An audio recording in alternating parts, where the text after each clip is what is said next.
We're going to scare the bejesus out of you people. Everybody's going to bed tonight going, crud, who's watching me, my cameras? Scary.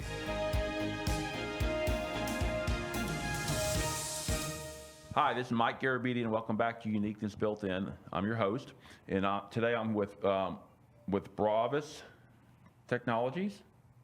You go by Bravas? Just Bravas. Okay, Bravas. I'm with Brandon Trimble and Chase Wahlquist with Bravas. They're our integrators for our low voltage audio, video, and smart home technology. And we are going to nerd out on some pretty interesting thoughts that I had. So first of all, before we get started, and I have to hold the mic because I actually broke the other mic, so it's all on me, sorry. All right, so Brandon, Chase, so the whole, this will date the series episode, but the Nancy Guthrie case came out a while back. Yes. And we started seeing some of the technology they had that they could go into cameras and Wi-Fi networks and things like that and start looking at data that you never knew existed. And then I started thinking, as I do, and I started thinking about, well, you know, we're doing all these smart homes, and we're doing some pretty intense stuff. And at some point, the people move, and we've had people move out of their smart homes, and somebody else moves into their smart homes. And we have all these networks and systems and data communications, all that in there. And the people come in, maybe change one or two passwords, but they don't realize what else is going on in that house. And the technology and the communications that come in, the back doors, for lack of a better term. So what I want to talk about today is, well, first of all, tell us what Bravas is, Brandon. Yeah, basically we do essentially design and installation for pretty much anything smart home related in terms of motorized shades, security, surveillance.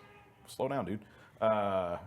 Security, surveillance. You're talking fast. Audio, video. That's the motorcycle outside. It's about to get a ticket. Audio, video, motorized shades, lighting control systems, networking, outdoor audio, you name it. Okay, and all of those. And Chase, what do you do for Bravas? Well, so I started at Bravas as a technician, right? Mm-hmm. Kind of went through the ranks, as you could say, to senior lead and programmer, and then have moved actually into like a project management role now. I work with our project management team as our field supervisor. So basically quality control, making sure that our guys are meeting standards, adhering to the security policies that we're going to discuss, all that kind of stuff. So when the owner or builder breaks something, then we text you and you fix it. That's right. And then you say, "Oh, don't worry about it. It wasn't your fault." That's right. When it was their fault. That's right. Okay, got it. Okay. I've had that call before. All right. So on a macro level, okay. So first of all, let's talk about how these houses work. So when you build a house from scratch, you have the rack and you have all your components. So let's talk about an overview about how all those work and communicate together. In terms of just like the entire rack itself? Yeah, all these components, they're all tied into a network. Or and they all communicate. How does that? Correct. What manages that? Most everything nowadays is controlled via the network. In terms of even your TVs, but even your amplifiers for all your speakers. Obviously, your access points through the home that produce Wi-Fi. Your pool controllers, everything is usually network based. Most of the time we hardline that because that's definitely the most reliable. We don't ever shy away from wiring, which we hear a lot of now that everything is wireless, but wireless presents a problem of stability. So especially in a new construction phase or even a remodel phase, we really push the infrastructure of doing proper wiring because it's usually the cheapest part of the whole process, number one. But number two, you never know when an electrician or a plumber or somebody else is going to need that type of wire for whatever, could be in that spot at some point. So, or if they decide to put in a TV in the kid's bedroom, when they get older, that type of thing. So at least they know the wiring is there.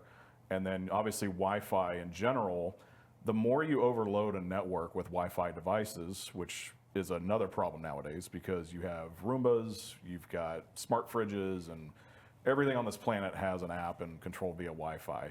The more you put on that network, the more it's going to bog down your daily use of it. So when you're just trying to search online and go shopping or go on to Amazon, product placement, that's essentially what's going to keep your network free and clear in terms of making sure that it runs a lot smoother for your just daily use. And we'll send you an invoice, Amazon. Yeah. Chase, so the Wi-Fi networks, I noticed on these homes that there's not just one Wi-Fi network. There's multiple Wi-Fi networks. Correct. On one we did recently, I think we had 3. The compartmentalization is necessary often, depending on the needs of the project, right? And there's sort of a baseline that we like to present on most projects, which is going to basically be let's just call it your standard network that everybody's going to use, right? That's going to just be a multi-band network where it does your 5G, Wi-Fi 6, all that kind of stuff, as well as just standard 2.4, which is the basic, level of networking. And then we often compartmentalize a guest network, right? Which that has a little bit of protection for anyone on that network to not be able to see the rest of the network, if that makes sense. They're still going to be able to access the internet, but they're not going to be able to log into your printers or do whatever they want to do, right? And then we also, on our back end, usually have a 2.4 network, which is, like I kind of mentioned, our basic level of network, of Wi-Fi network right now. And that's the one that all of the Internet of Things, as they say, communicate to, which is the Internet of Things is like our microwaves, our printers, all that kind of stuff, right? We like to put those on that network so that they have the most easy communication, right? And most compatible communication on our network. So you don't have to stream movies to control microwave or something like that. It's just, right. It's just a little burst of data. Exactly. Not yet. But so now you have, and then, so you have most homes, well, I say most homes, if you have a Wi-Fi network, the type that we put in our homes, you're probably going to have 3. And on some homes, and I can't recall which one it was, we actually had a service network. Yep. There was a separate network from everything else that it was kind of, like a better term, the back door to get in there and manage it. So now we have, and I'm going to go over all the type of systems that are on the house, but you have all these systems, you have all these networks. So when somebody buys a house, usually they say, what's your Wi-Fi password? They'll change their main Wi-Fi password so they have their Wi-Fi, and they just log in their stuff, and they their computer, their iPad, or what have you, just get going. They got a new house, I'm gonna control my stuff and log in. But the reality of it is, there's multiple other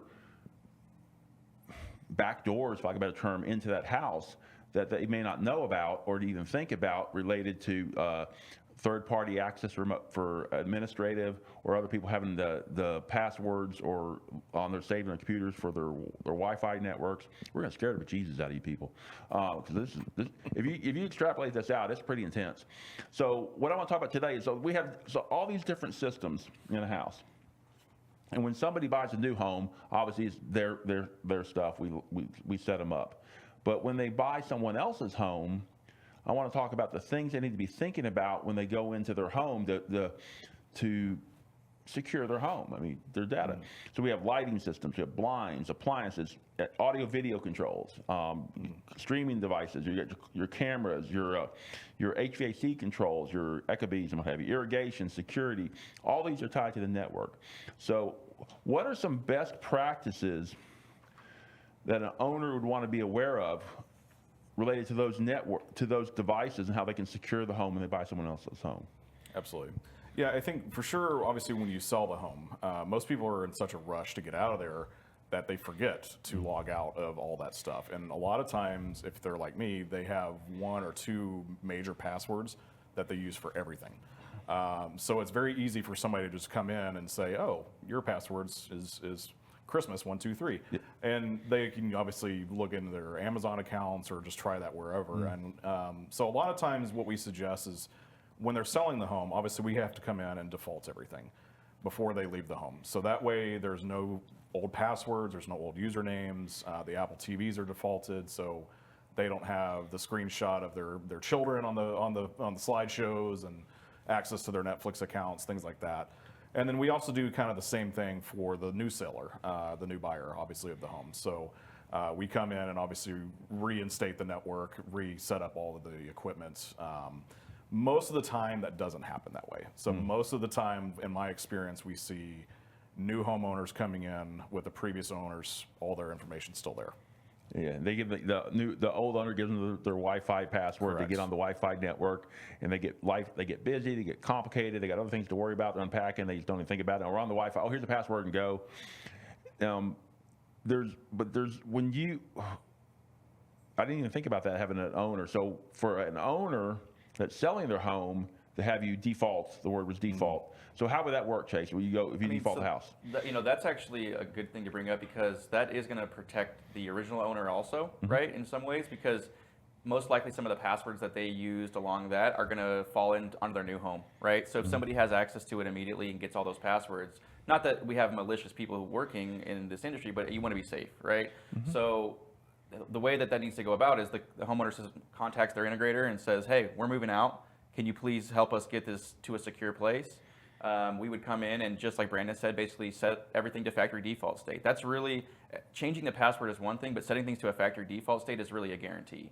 Because, on a router, for example, which the router handles all the routing of your data packets on your network, right? It's the main component of your network that we need to really address first and foremost. And they can have multiple logins, right? So let's just say that we changed the password for them, and that's all we did. We didn't actually factory default it. Well, there could be a secondary login that didn't get changed that somebody knows about or somebody has documented, right?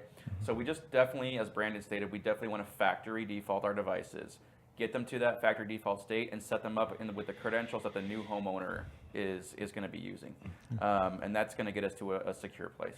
So yeah, thinking about that, we've been blessed. We work with a lot of great partners and good people and all that stuff. But there are. Thank you, Mike. Yeah, you're welcome.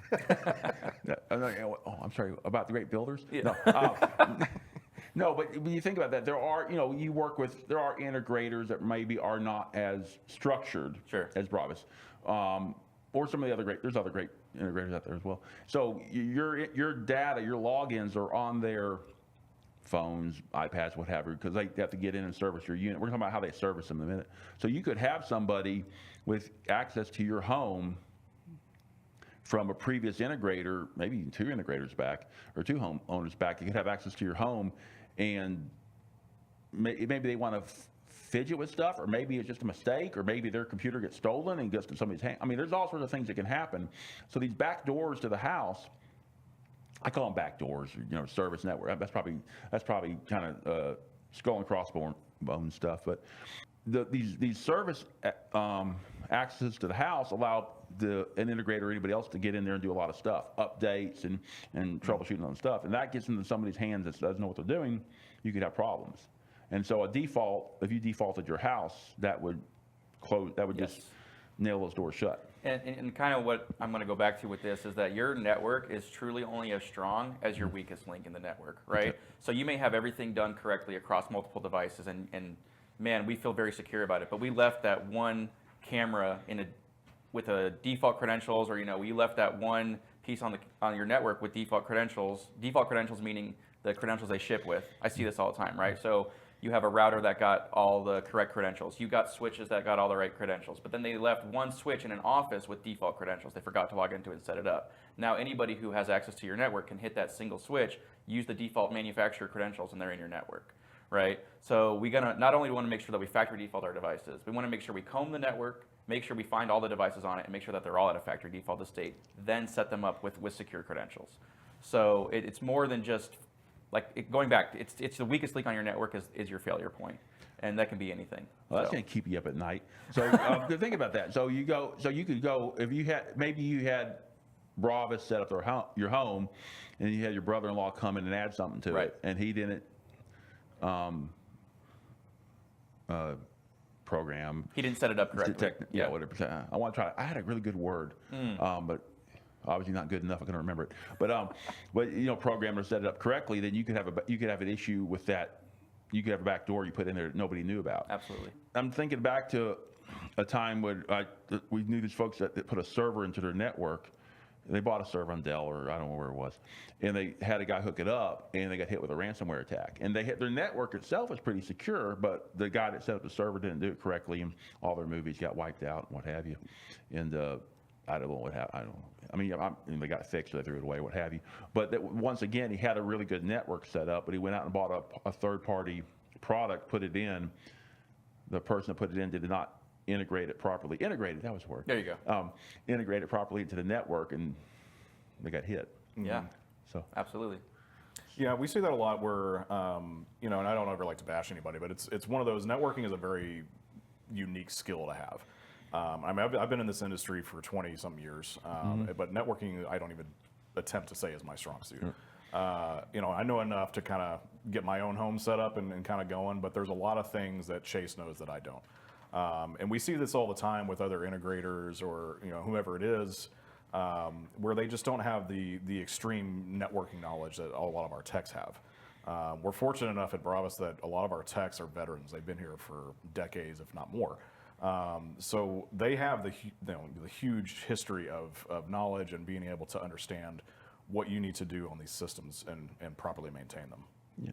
And technology is a moving target. Think about that as well. Like you mentioned with our technicians, you can learn all our best standards from 6 years ago, 10 years ago. You're actually going to have, new standards, new encryptions methods on our Wi-Fi networks, things like that that get updated. There's standards in our Wi-Fi, standards in our networking that get rolled out that we have to make sure that we update our systems. Keeping firmware updated is a huge issue with security, right? So if there's some sort of loophole or somebody finds a backdoor, as you stated, into a device, oftentimes it's patchable, right? So if we update our firmwares, we keep things up to date in our networks, we create a much more secure network. Leaving things with firmware from 10 years ago is a major loophole. Yeah, and he brings up a good point. I mean, I always use basically the idea that how many times does your phone update, every year, right? Obviously, you wake up every morning and you get the notification that your phone updated while you were asleep, right? And a lot of times, if you actually look at it, it's because there were security fixes or there were bug fixes.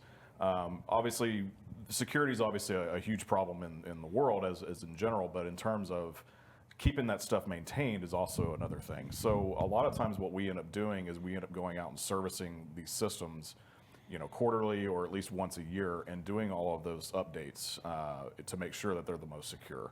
Obviously, we have plans put in place that we could come out more frequently if they need to.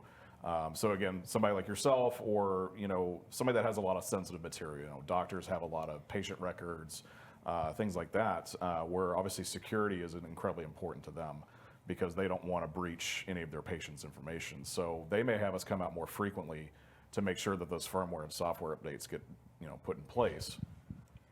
Think about the phone. So your phone. I mean, well, we talk about the phone updates as like constant, and you have to almost do that every few weeks, a month, or what have you, which is great.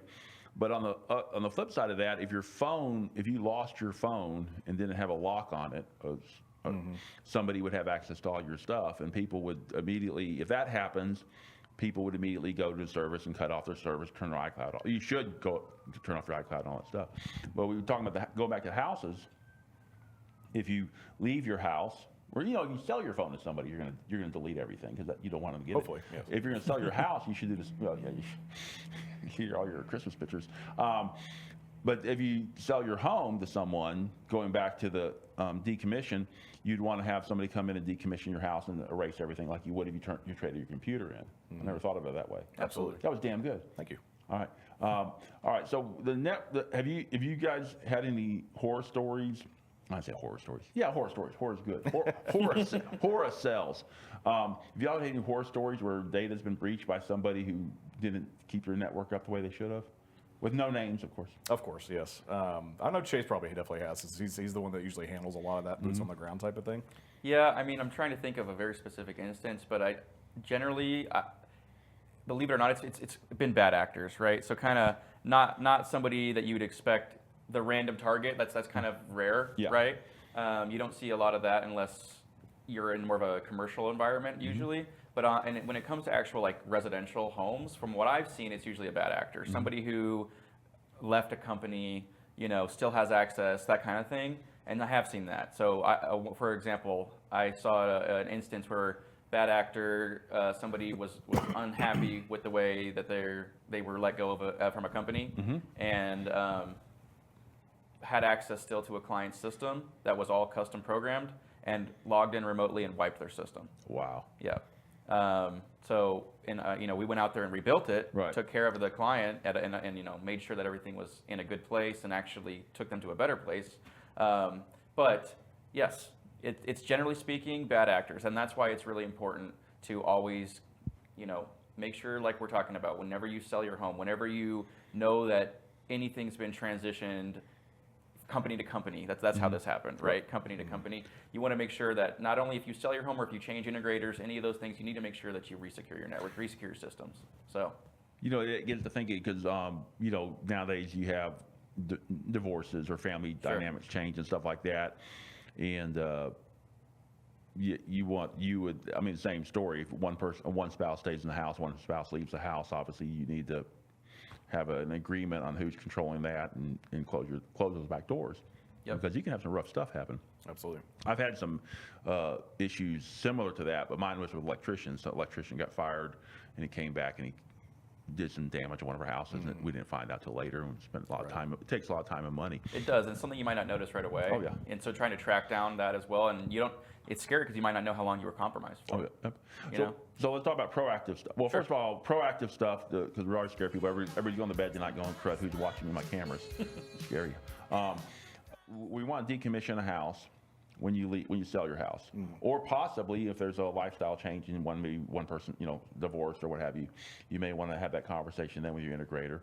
And then when the new owner purchases the property, they probably want to decommission, recommission, whatever, and close off all those networks. So that's step one. And then you guys do something else. Bravas does something else, which we do for our owners.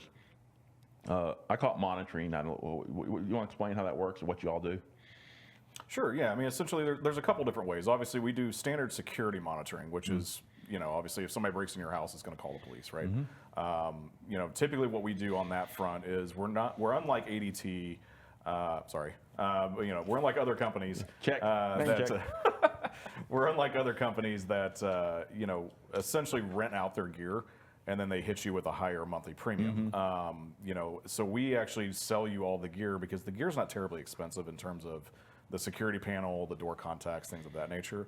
But then we also do just a month-to-month contract at a lot lower rate. So obviously the monitoring, we do fire, smoke detection, heat detection, intrusion alarms, things of that nature. We have water. Exactly. Yeah. Water leak has become a very big thing for sure, especially with insurance companies lately. And even depending on where you live, especially here in Dallas, it's mandatory by the city. So you can't have a home in Highland Park without having a certified system from the fire marshal. Oh, wow. So a lot of times I feel like the bad guy going in and saying, hey, Mr. Client, you have to spend 30 grand on the security system, and unfortunately I have nothing to do with it. It's just what the city mandates. So there's definitely some things in terms of fire and water leak detection that's put in place even by other people, right? And then we also have a monitoring for I call it the rack or the brains of the house. Correct. How does that work? Yeah, so the monitoring in terms of the rack itself obviously is something that we can proactively look at. So say overnight at 3 a.m. one of your access points drops offline. We actually have another third-party vendor that we use that actually actively monitors that situation. So essentially they will see it. It flags the technician at 3 a.m. and says, hey, Mr. Joe's access point in the kitchen has fallen offline. A lot of times what they'll do is proactively try to fix it. Right. And by the time that homeowner's woken up, they don't even know they've had an issue. Or in the worst case scenario, if they can't fix it remotely, they have already contacted us and saying, hey, Mr. Joe's access point in the kitchen's offline. We tried a few things. You guys need to roll out there. So we've already contacted the client when he wakes up that morning. And unbeknownst to him, he even had a problem. But when he goes in the kitchen and says, oh, yeah, I don't have Wi-Fi in here, we've already got vans rolling out there. So you call a technician at 3 a.m. in the morning.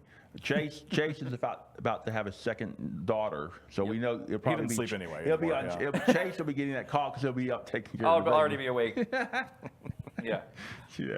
Why do they always call it? You got night shift. Okay. So, but I know on our system, our house, we've had issues, and I'll text Robert or Chase or whoever I'm talking to at the time, whoever's at the top of my text link, and they can go in. I've had them go in and just reboot my system remotely. Correct. Or they've been able to do an on-demand diagnostic and say, why is he doing this? And they can do or troubleshoot quickly. But when you have monitoring through the service and through the back door, if you're approved to go through the back door of the house, then you can do a lot of things that you can't do if you just buy a house and just. Correct, yeah, and strictly what we mostly focus on is a lot of times, as you know, electronics just need to be rebooted every now and then. They just get bogged down. They just have to have a quick reboot.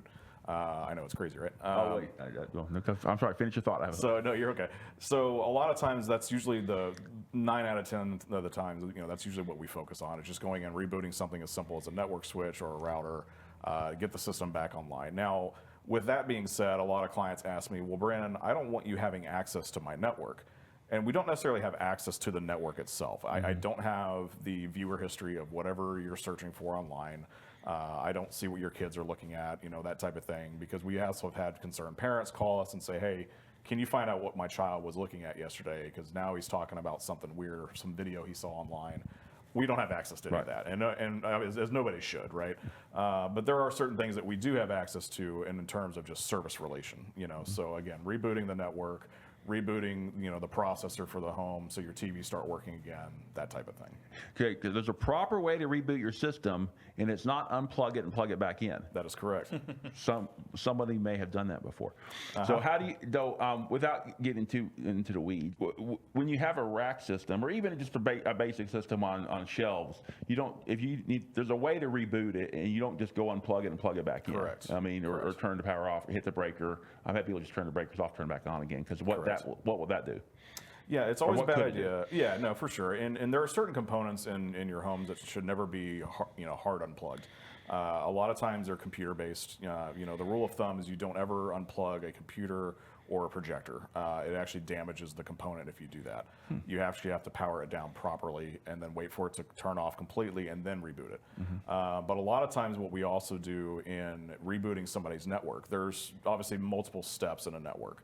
Typically, you start with a modem, which goes into the router, which goes into network switches, which then goes into your Wi-Fi access points.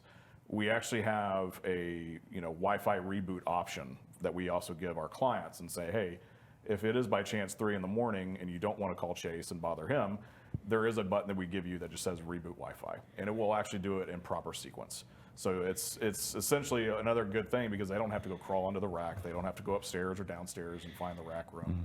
Look at all the blinking lights and freak out. So there's just a very easy way for them to reboot things. And we build that on the back end. So when we hand those commands off to our clients through what you're referring to as like a remote monitoring system, it's basically all one ecosystem. Right. And we build those commands out, like Brandon said, so they reboot in the sequence we want them to, right? So that's kind of like a safeguard for, hey, don't just go in there and unplug stuff. Go ahead and use that command we gave you. We're going to give you like a reboot Wi-Fi one, like he said. Let's say you're having issues with your camera system, reboot your network video recorder, maybe just a hard reboot of the router. And the way I set them up personally is I actually, depending on how critical it is to the system, we actually can set a cooldown time. So let's say that for the Wi-Fi, I give it 5 minutes. You can't only hit this every 5 minutes. You can't just spam it. Oh, yeah. For the router, I actually do usually 15 to 30 minutes. So I don't want you to have to hit it multiple times. That way it gets your network time to come back. Yeah. Right? And those commands are very powerful for the client and kind of protects our rack, as we mentioned, because you can go in there and unplug stuff and really not know where to plug it back in. Plug it back in the wrong place. Maybe. Yeah. and cause some issues that will require a truck roll to fix, right? So this is a good way to protect our equipment, protect your system, and give you ease of access. It's kind of a best of all worlds. Okay. So we kind of did a scroll on here, but that's okay. That's Sure. all good stuff. But going back to the decommission of the house, I'm sorry. Go back to the decommission of the house because that was my fault. We scrolled. But going back to decommission the house, I said that 3 times. 3 times. I was thinking back to the Nancy Guthrie deal. They were salvaging data from cameras and from Wi-Fi networks and all sorts of stuff. In this case, they were trying to obviously take. In this case, they were trying to help solve a missing person issue, and we hope they do. But if you're leaving your house, all that raw data is still somewhere embedded in your system. If we decommission a house, are we wiping that clean? So it's dependent on your network system and your camera system, right? So we have different systems that we're going to deploy. So if it's in that specific case, I think it was Ring or Google cameras. I can't remember. It was Nest, right? So in that specific case, we don't have a local storage, right? It's all in their cloud. So that case, from what I recall, they hadn't paid for the cloud service in a while, and they had to go recover that from the data centers. But for us, we do deploy those smart cameras, right? That like Ring or Nest or whatever. We do those as well. But generally speaking, we're going to deploy something that has a network video recorder, a local base recording, right? That's actually a lot more secure because it's actually physically in your home. It's not somewhere pie in the sky idea that you have to access or pay a subscription to go access. It's in your house. It's locally recorded to a hard drive. So if you were to decommission your house, right, and we factory default things, as we mentioned, that's kind of why I mentioned combing through all the devices, right? Because one of those devices would be that recorder, and we want to go to that recorder, wipe the footage, because it's a physical hard drive. Yes. So we just reformat that hard drive, that erases the footage, at least to the common person. I mean, you can get into the weeds, right? Yeah. But yes, as far as best practices, you would not only default the network video recorder, but also reformat the hard drive. That would wipe all the footage from the previous homeowner. Yeah. And I guess the whole nexus for why we're talking today is not so much about missing person or the forensics and all that stuff. It's about just personal family privacy. We have owners, you have them, we have them. Owners have we call them enhanced security needs or enhanced privacy needs, and often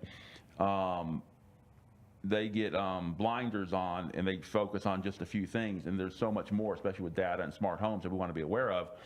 And if they have a camera system and they just change their password or just leave the camera system and change their password Wi-Fi, the next owner or their kids or, they may see stuff that just none of their business. And so we want to make sure that if you're going to sell your home, which you decommission, and then when you buy a home, you want to have somebody recommission the home with all your own data and passwords and all that, and service access for your third party. You don't want to have some Joe Blow Wi-Fi or whoever monitoring your system. You want to have Bravas or somebody else, a trusted integrator, monitor it for you. Absolutely. Does that sound like a good synopsis? Yeah. Yes, absolutely. Damn, I'm good. Can we say damn, I'm good? It's your show, man. Yeah. Amazon, waiting for the check. All right, great. All right. Well, anything else to add, or was that all genius that we did? No, I liked it. I think that in terms of also, we've also seen this where, an event actually does happen at somebody's home. I don't know if you want to go into that. Okay, yeah. Or if we want to edit Why that not? out. We're gonna scare people. Let's scare them. Do you want to go into some of that stuff Yeah, too? let's talk about Okay. So and also in terms of surveillance, we also see a lot of issues with break-ins, people vandalizing their homes. I've almost seen it all, right, in my industry. So a lot of times what's also important to know is that police will also require, or even the courts will require, a properly trained technician to actually pull the footage. Absolutely. So that is another kind of loophole thing that the court systems have kind of figured out, where if they just have the homeowner pull it who's not licensed or didn't know what he was doing, they could kind of get out of it in a way. But there's also just ways that we have to pull things and actually know what we're doing in order to access that footage. Now also, like Chase had mentioned earlier, if it's a recorder that's based in your home, it's extremely easy for us to do. We typically just go out to the home, and obviously log into the footage, find out the timestamps, get everything put into the proper format, put it onto a flash drive so they can turn it over to local PD or authorities, as opposed to the homeowners are trying to figure out how to save something from the cloud or record something from their phone, screen. You unintentionally or intentionally, you could corrupt stuff if you didn't do it correctly. That is correct. And then even if you put the possibility of corruption, and you may have the guy dead to rights, a picture of him, but they can question that in court, and that evidence may get Basically, kicked what out. they say, and kind of going back to his point, we had spoken about this previously, kind of reviewing what we were going to talk about today. One of those things is basically they will dispute that it wasn't extracted by a professional integration company. So, and they can then argue that it was tampered with, or it wasn't a valid recording, or however they want to word that in their legalese. But, for us, it's just a safeguard for the client or for anybody who has an incident. If you have an incident, you have a camera system, reach out to your integrator and make sure that they are involved with getting you that footage. And then that way it's not going to be disputed in the court of law. Oh my God. The world has gotten so complicated. I'm thinking back to when I was a kid and we used to go roll. I heard of kids that used to roll toilet paper people's houses and other things. And there's no cameras, none of that stuff. Sure. But if the owner would look out and see him, I saw a Garabedian roll in my house. That was good enough. But now you could have a video recording of somebody with her. You could probably have their license plate, their name, and their driver's license. But if you didn't properly save the data, it may not work. Right. Absolutely. Right. Yeah, that was definitely, I think, the issue with the Nancy Guthrie case where, the photo taken from the Nest doorbell was not very helpful to authorities. Yeah. I mean, it wouldn't really be helpful to anybody. Right. People think that, I got this guy on camera, then they've got him, right? But the police are going to look at that picture and say, I don't know what ethnicity this guy is. I obviously think he's about 6 feet tall, maybe 200 pounds, but they don't really know anything else other than that. And that could be obviously anybody, but they don't have skin color, eye color, hair color, anything that would help narrow down, getting to the bottom of finding out who it is.